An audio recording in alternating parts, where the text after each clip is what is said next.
A graça e a paz. A gente continua cantando o amor de Deus, né? Sempre cantando. Deixa eu, antes de falar sobre a mensagem de hoje, trazer um aviso para você. Nós marcamos para retornarmos nossas reuniões presenciais na semana que vem, dia 6 de fevereiro. Infelizmente não vamos poder. Houve um atraso na entrega das janelas e aí também atrasou um pouco a obra, né, a reforma. E nós estamos transferindo a nossa reunião presencial para o dia 13. Estaremos aqui presencialmente dia 13, também com as nossas lives, né, tanto pelo Facebook como pelo Instagram. E na semana que vem nós teremos novamente a nossa live desse horário, tá? Então na semana que vem, normalmente, eu deixarei a mensagem pela manhã e à tarde estaremos aqui, para que você possa nos acompanhar. Então, verei você presencialmente dia 13 de fevereiro. Eu estou falando hoje sobre Romanos capítulo 14, nos versos 1 a 3 e versos 5 e 6. Falando sobre, no amor das boas novas, fracos e fortes caminham juntos. É minha oração que você esteja conosco nesse momento.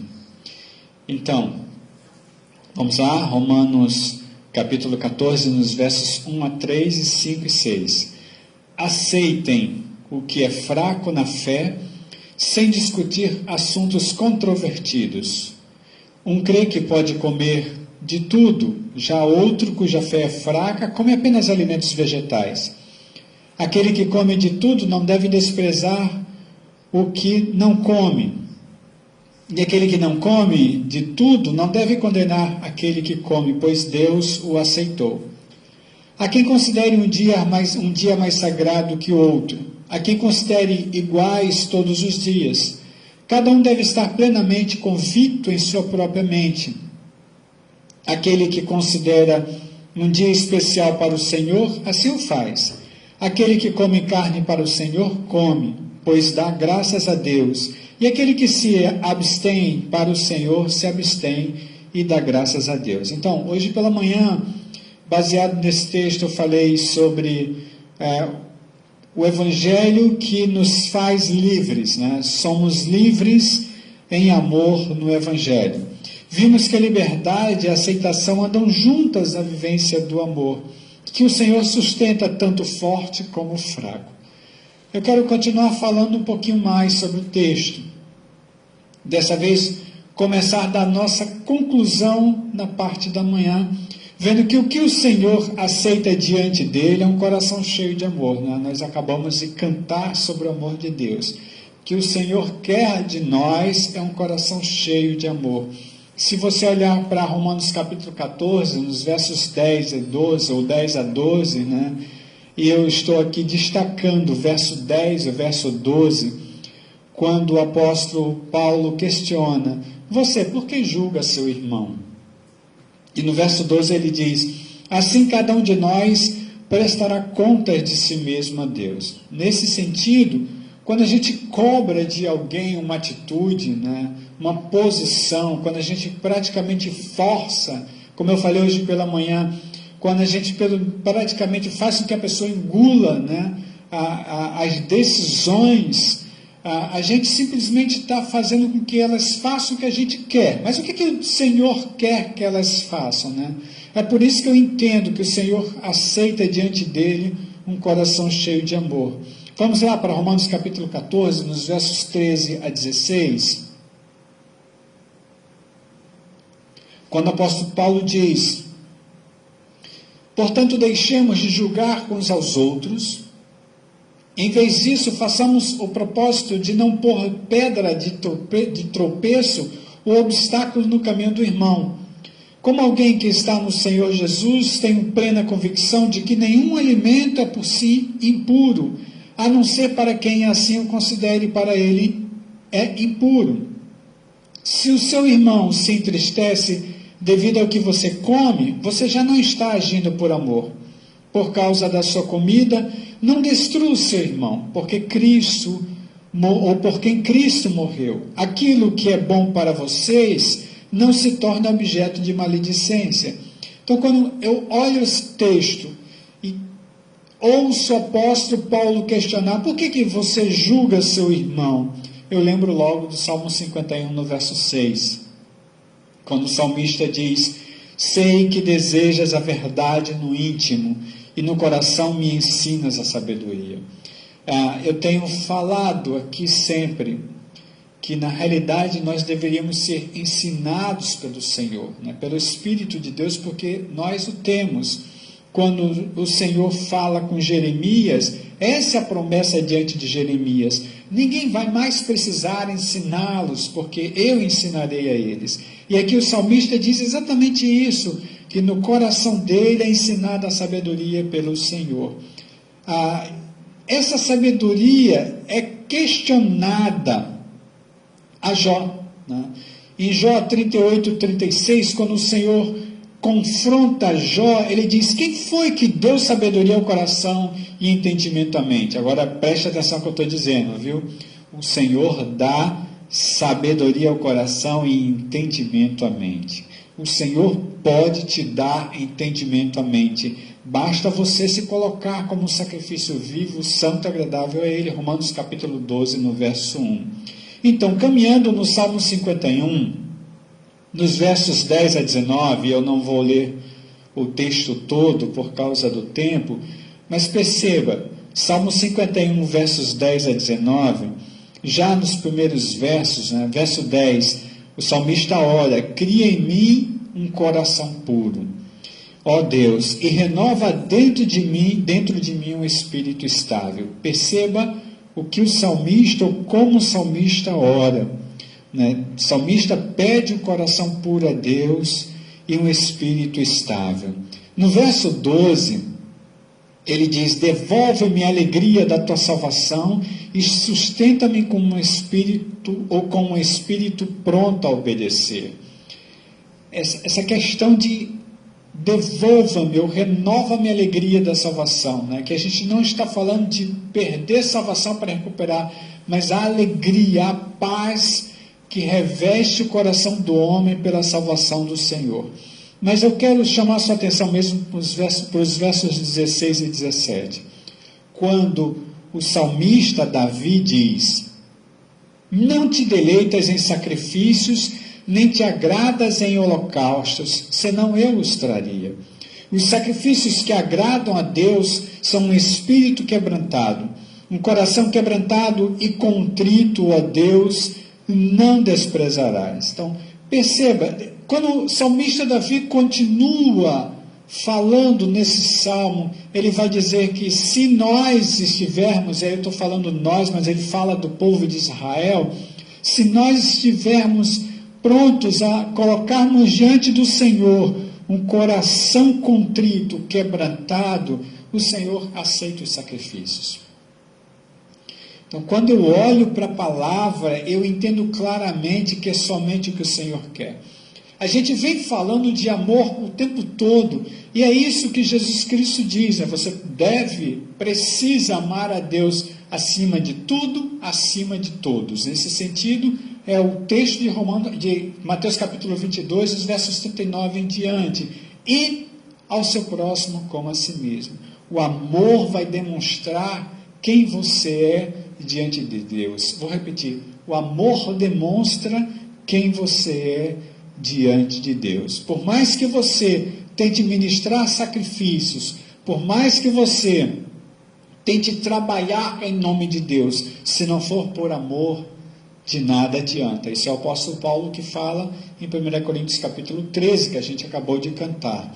Vamos para o Salmo 24, nos versos 3 e 4. Salmo 24, versos 3 e 4, o salmista diz: quem poderá subir no monte do Senhor? Quem poderá entrar no seu lugar santo? Quem poderá entrar no seu lugar santo? Ele mesmo responde: aquele que tem as mãos limpas e o coração puro.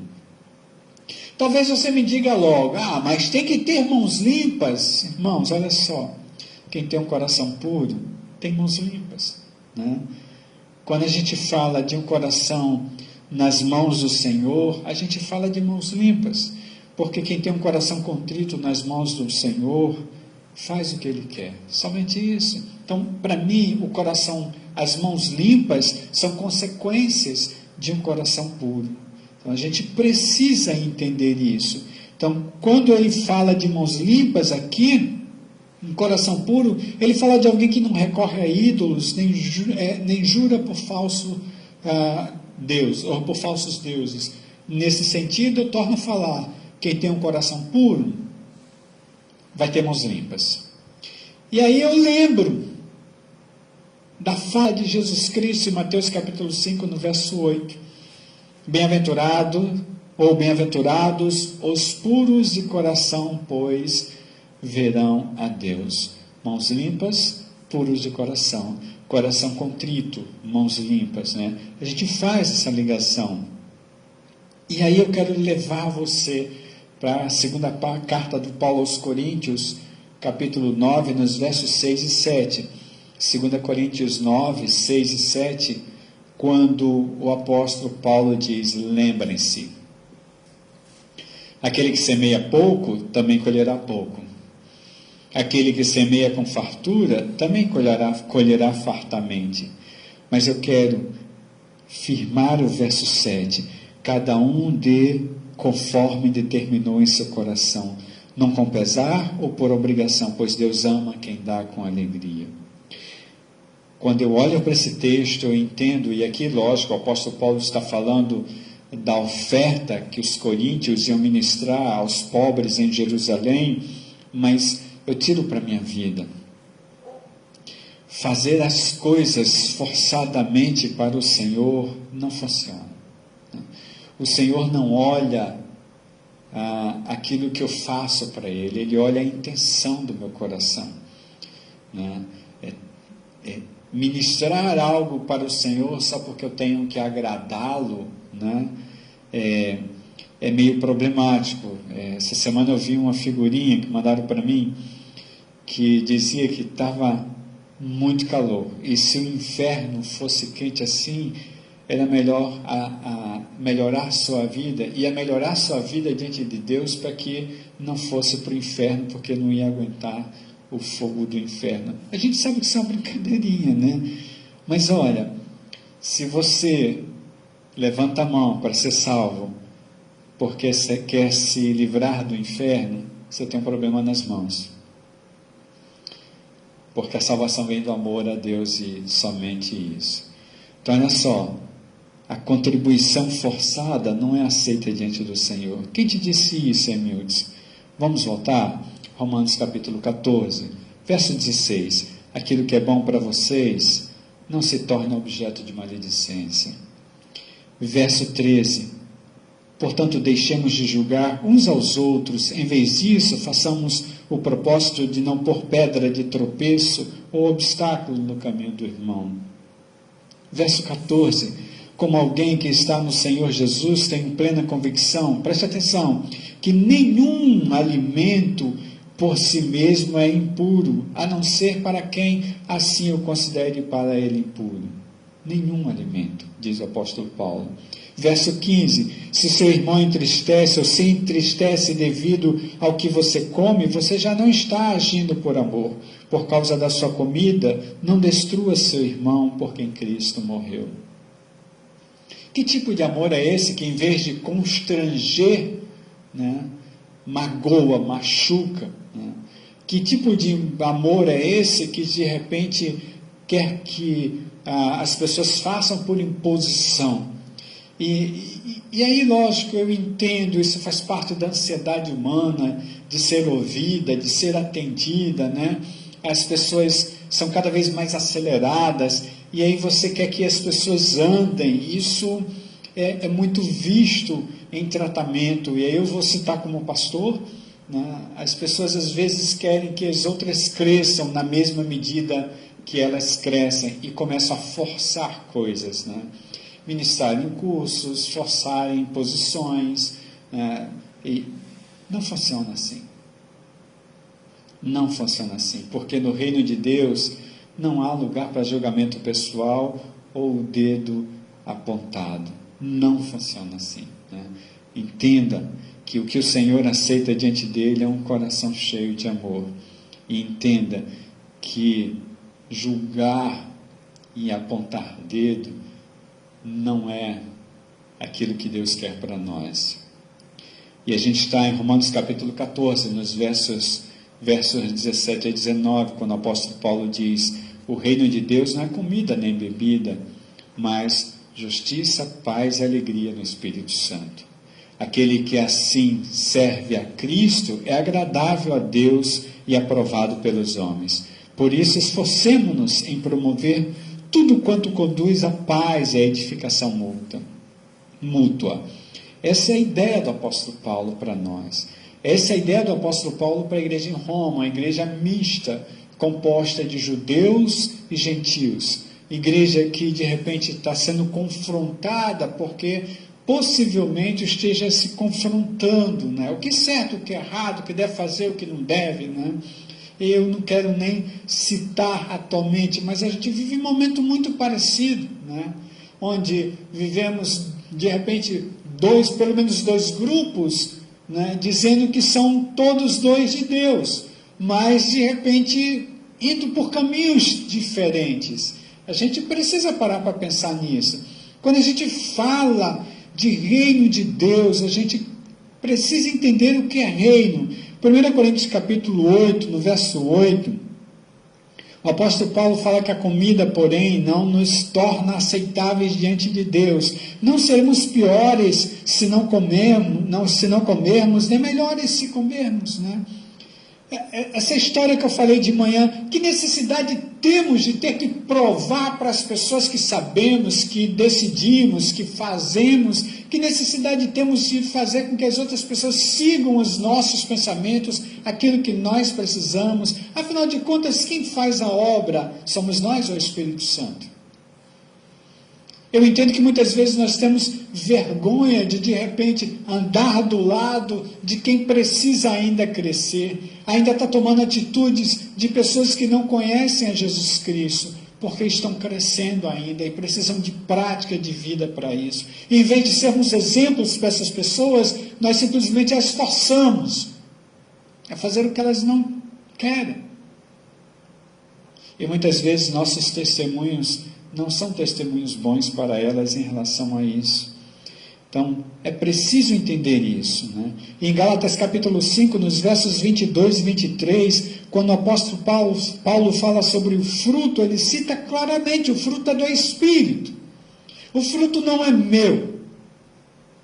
Apesar de algumas pessoas estarem dizendo aí, né, você deve satisfações a mim porque você é meu discípulo. Apesar de algumas pessoas entenderem que, assim, são donas de seus discípulos, daqueles que andam com elas, né? Na realidade a Bíblia fala que é o fruto do Espírito, é o Espírito. E quando a gente olha para o apóstolo Paulo falando sobre reino de Deus, ele exatamente diz que é no Espírito Santo esse reino. Muitas pessoas às vezes me questionam: que reino é esse? Como? Mateus capítulo 6, nos versos 31 a 33, Mateus 6, 31 a 33, quando há um questionamento aqui sobre necessidades básicas, né? Toda vez que eu olho para esse texto, eu lembro de meus filhos pequenos me questionando, né? Sempre. Como é que você vai nos sustentar? Não é nessa fala, mas muitas vezes, né, é bem parecido. Eu lembro, e eu conto sempre aqui, né, quando eu perdi meu emprego no banco que eu trabalhava, e que à noite, conversando com o Emanuel, pequenininho ainda, que ele olhou para mim e disse: pai, você está triste? O que foi que aconteceu? Eu disse: papai não está mais trabalhando no banco, perdi o emprego. E aí ele olhou para mim bem sério e perguntou: e aí, como é que a gente vai comer? Questionamentos da vida. E aí Jesus Cristo diz, por que vocês se preocupam? A gente está em Mateus capítulo 6, verso 31. Por que vocês se preocupam com o que comer, o que beber, o que vestir, né? Ele diz que os pagãos é que correm atrás dessas coisas, mas o Pai Celestial sabe que vocês precisam delas. E aí ele diz assim, busquem, pois, em primeiro lugar o reino de Deus, a sua justiça, e todas essas coisas lhes serão acrescentadas. Na realidade, se a gente for olhar, Jesus falando sobre a gente buscar o reino dele, ou o reino de Deus, né? E olhar o que o apóstolo Paulo fala que é o reino, na realidade Jesus está querendo dizer que a gente deve buscar justiça, paz, alegria é consequência disso tudo, eu entendo, é justiça, paz e alegria no Espírito Santo, é isso que a gente tem que buscar, quando a gente procura o reino de Deus, a gente está buscando, está procurando justiça, paz e alegria. Quando a gente olha para a justiça, a gente começa a pensar o que é justiça. O que é justiça? É a minha justiça? Na realidade, quando você olha para a justiça, você precisa ver o que Deus diz que é justiça na palavra dele. E aí a gente começa a olhar, por exemplo, no contexto aqui, o que é justiça para o apóstolo Paulo em Romanos 14? É de repente eu entender a fraqueza do fraco. Eu entender e aceitá-lo, não fazê-lo, não forçá-lo a fazer coisas conforme o meu entendimento. Se eu conseguir alcançar algo, né, que o Senhor já me deu, ele precisa alcançar no tempo dele. É isso que o texto está dizendo. Esses questionamentos sobre as necessidades básicas, né, e entender que simplesmente é no Espírito Santo tudo isso. Quando a gente olha para o nosso texto do ano, em Romanos capítulo 5, no verso 1, que o apóstolo Paulo diz, tendo sido, pois, justificados pela fé, temos paz com Deus por nosso Senhor Jesus Cristo. Nós fomos pacificados em Cristo. Como é que a sua vida é de pacificador? De pacificadora? Porque na realidade nós fomos chamados para isso. Veja Mateus capítulo 7, nos versos 1 a 5. Mateus 7, 1 a 5. Jesus diz, não julguem, para que vocês não sejam julgados.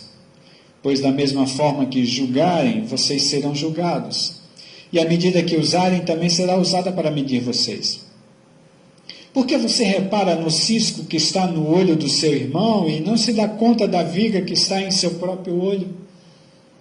Como você pode dizer a seu irmão, deixe-me tirar o cisco do seu olho, quando há uma viga no seu? E aí Jesus Cristo pesa diante dos judeus e pesa diante de nós agora. Ele diz, hipócrita, tire primeiro a viga do seu olho, e então você verá claramente para tirar o cisco do olho do seu irmão. Na realidade, ele está dizendo para mim, você não está apto para julgar o outro, para indicar o pecado do outro, para dizer o que o outro deve fazer ou não. Deixe o outro. Isso me faz lembrar da conversa que Jesus teve com João, aliás, com Pedro, à beira do mar da Galileia, e Pedro questiona sobre João. E ele, como é que vai ficar? E Jesus diz para ele, olha, a vida dele é dele. Cuida da tua vida, Pedro. É interessante, né? Porque a gente se sente dono da verdade. Deus deu à igreja essa autoridade, dizemos. Na realidade, Deus deu ao Espírito Santo. A igreja serva para amar. A gente precisa entender isso.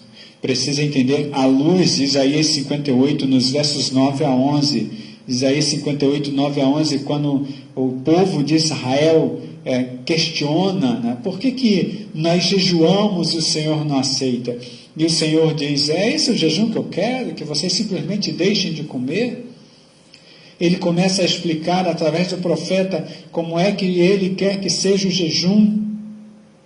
E aí nos versos 9 a 11, né? Ele diz, você gritará por socorro? ele dirá: aqui estou, Isaías falando sobre Deus. Se você eliminar do seu meio o jugo opressor, o dedo acusador e a falsidade do seu falar, se com renúncia própria você beneficiar os famintos e satisfizer os ansiosos ou os anseios dos aflitos, então a sua luz despontará nas trevas e a sua noite será como meio-dia. O Senhor guiará constantemente, satisfará os seus desejos numa terra ressequida pelo sol e fortalecerá os seus ossos. Você será como um jardim bem regado, como uma fonte cujas águas nunca faltam. É interessante esse texto de Isaías, capítulo 58, no verso 11, que a gente pega, existe até música sobre isso, mas a gente não fala por que esses jardins serão regados. A gente só apresenta a promessa. Mas o que tem que fazer para a promessa chegar? É exatamente isso que o texto de Isaías me remete e me leva a Romanos capítulo 14. Eu não estou aqui para colocar pedra de tropeço na vida de ninguém. Romanos 14, nos versos 20 a 21, Romanos 14, 20 e 21, o apóstolo Paulo diz assim: não destrua a obra de Deus por causa da comida. Eu complemento, vou complementar o apóstolo Paulo, viu? Não destrua a obra de Deus por causa da comida ou qualquer outra coisa. Todo alimento é puro, mas é errado comer qualquer coisa que faça os outros tropeçarem. É melhor não comer carne, nem beber vinho, nem fazer qualquer outra coisa que leve o seu irmão a cair. O que o apóstolo Paulo está querendo dizer aqui? Ele está querendo dizer que se o que eu faço prejudica alguém, eu não devo fazer. Milton, tem fundamento? Vá lá para 1 Coríntios capítulo 13 e você vai ver que tem fundamento. Eu posso dar até o meu corpo para ser queimado, mas se não for por amor, de nada vale. O apóstolo Paulo fala o que é amor e palavras várias, ou várias palavras, nesse sentido, quando eu escandalizo alguém, não é amor. Não é amor. O escritor de Hebreus, capítulo 14, aliás, capítulo 12, Hebreus 12, 14, diz: esforcem-se para viver em paz com todos e para serem santos. Sem santidade ninguém verá o Senhor. É interessante, como o escritor de Hebreus faz esse link, essa ligação entre santidade e paz. Sabe, é meio estranho quando eu olho para a igreja hoje, torcendo por briga, Quando eu olho para pastores que vão para frente das câmeras simplesmente para inflamar outras pessoas, para botar lenha em fogueira, para ver brigas acontecendo, em nome da fé, em nome de Deus, em nome do amor. Mas a fala bíblica é bem diferente disso, Eu devo me esforçar para viver em paz com todos. Como eu comecei a mensagem de hoje pela manhã, na realidade foi a conclusão do domingo anterior, a minha única dívida deve ser amor. Em Mateus capítulo 5, no verso 9, já caminhando para o final, Jesus Cristo diz que bem-aventurados são os pacificadores, pois serão chamados filhos de Deus. Eu fui pacificado para ser pacificador. Você foi pacificado, pacificada para ser pacificador, pacificadora. E como é que funciona esse negócio de pacificador, Emilson? Quem é guiado pelo Espírito, ama. E nesse sentido, o amor aceita. Algumas pessoas me questionam às vezes: amor aceita pecados? Veja bem, eu não estou aqui para ser juiz de ninguém.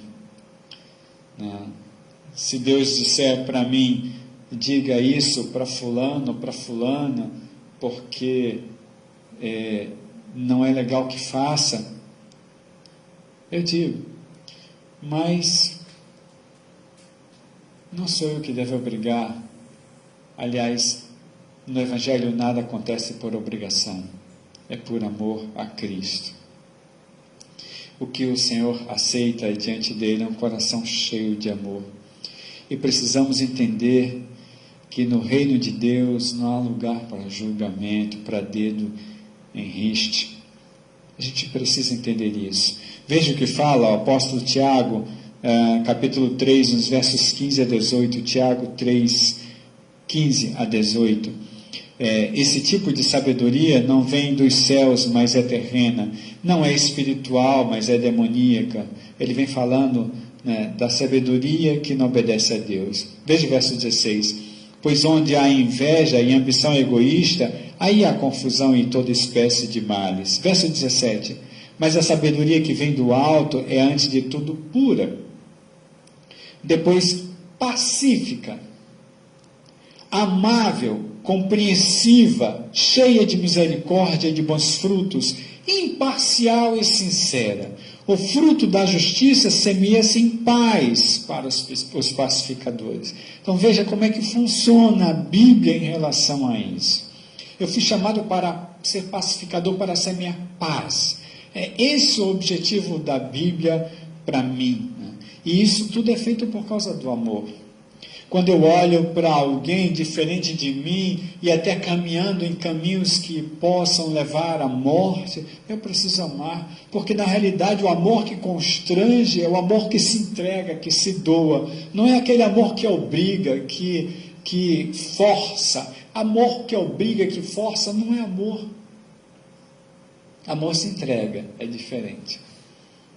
E para terminar, Romanos 14, nos versos 22 a 23, finalzinho do texto, o apóstolo Paulo diz: assim, seja qual for o seu modo de crer a respeito dessas coisas, ou seja, a respeito de comer, o que não comer, que dia guardo, que dia não guardo, né?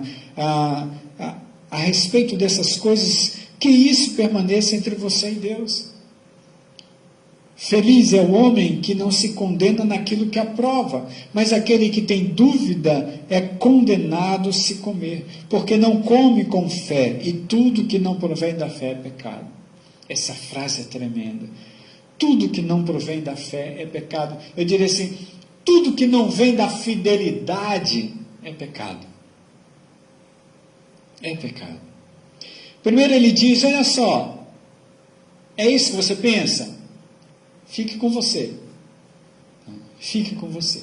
Você não precisa estar forçando os outros a engolirem o que você pensa. E aí ele diz, aquele que tem dúvida é condenado se comer, porque não come com fé. Exatamente, a dúvida corrói a fé. Quando você coloca a dúvida, você perde a sua fidelidade diante de Deus.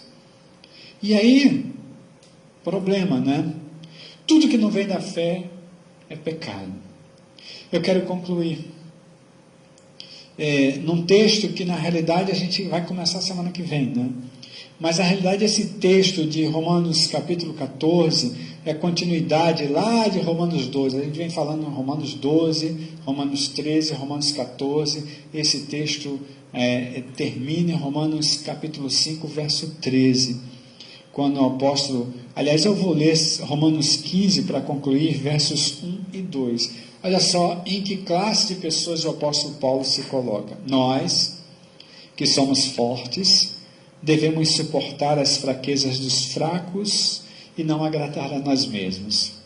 Cada um de nós deve agradar ao seu próximo para o bem dele, a fim de edificá-lo. Veja o que o apóstolo Paulo fala para concluir. Primeiro ele diz que ele se coloca como forte, né?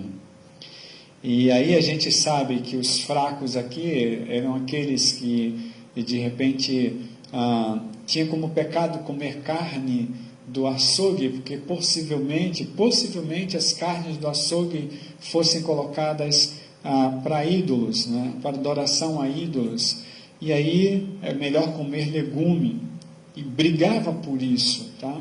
Ele diz, eu não me ligo muito nisso, então eu sou forte. Mas para que serve o forte? para suportar as fraquezas dos fracos. O forte não serve para que aconteça como na liderança do mundo, sobrepuje o fraco. O forte não serve para usar o fraco, para subjugar o fraco. O forte serve para suportar as fraquezas do fraco e não agradar a si mesmo. E aí, agradar ao outro. Ou seja, o apóstolo Paulo está dizendo que a gente precisa amar o mais fraco. E aí, a imagem que me vem à mente agora para encerrar é a imagem de Jesus Cristo lavando os pés dos seus discípulos antes da ceia. Ele diz: vocês me chamam de mestre, de senhor, estão certos, eu sou. Mas eu diante de vocês estou como quem serve. Eu sou o escravo. Eu estou fazendo isso para que vocês façam assim uns com os outros.